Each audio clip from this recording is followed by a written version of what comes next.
As anyone who follows me knows, one of my favorite movie classics is the Lana Turner, John Garfield, Cecil Calloway version of The Postman Always Rings Twice. It's an absolutely brilliant film. Now, an interesting thing about this film, which was made in the 1940s, is that Cora Smith, who is a villainess, a murderer, can be seen to some extent as a victim of gender roles of the time. Now, in no way does this excuse murder.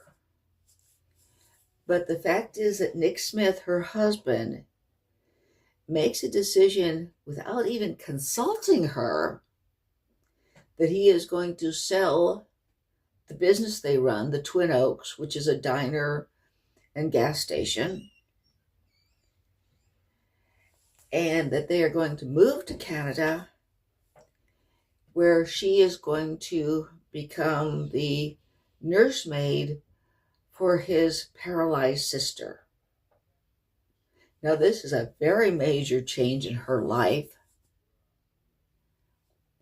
and he makes it without consulting her, without any input from her, and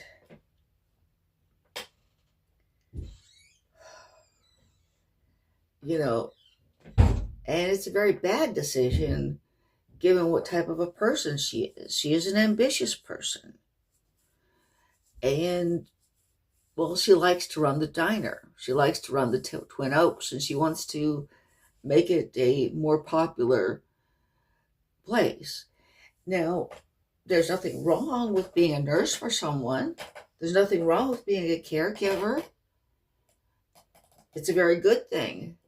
But it's not suited to Cora Smith's personality. You have to be suited to it, and she's not. But he makes this decision unilaterally.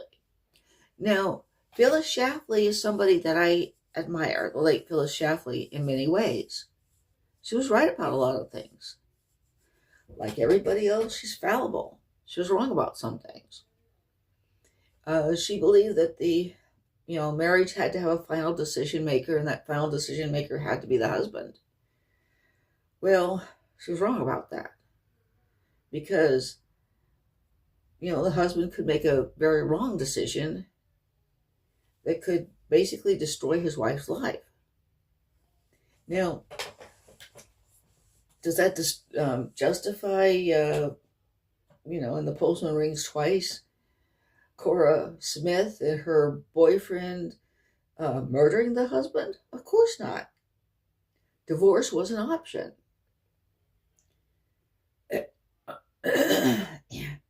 Now, divorce would have left her quite shortchanged, because, in fact, he had done some legal finagling so that she wouldn't have gotten anything from the Twin Oaks, which she should have, because she had put some of her own money into it. So she would have gotten, kind of financially ruined. But, it still would have been better than murder. However, my point is that the character of Cora Smith is a complex character. She's not a complete psychopath. She's not justified in what she does either. I'll make that as clear as crystal. But I think, and I'm more together with somebody like Dr. Laura, who's a conservative, that when you reach an impasse, you can either leave things as they are or you don't move. You can't really say that the husband has to have the final word just because he's the husband.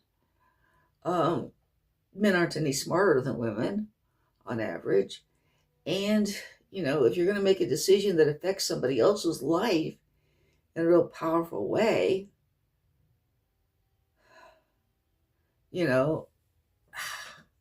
I just don't see how you can justify that. I mean, you can't. Okay, and so again, that's one of the things that makes the Postman Rings Twice a little bit more complex, morally complex, at least the movie version, more complex than, say, Double Indemnity, in which the female murderess is more of a classic psychopath. Phyllis in that movie is really a hard-hearted character, really a stone-hearted character. She is a psychopath. She is somebody who lacks empathy.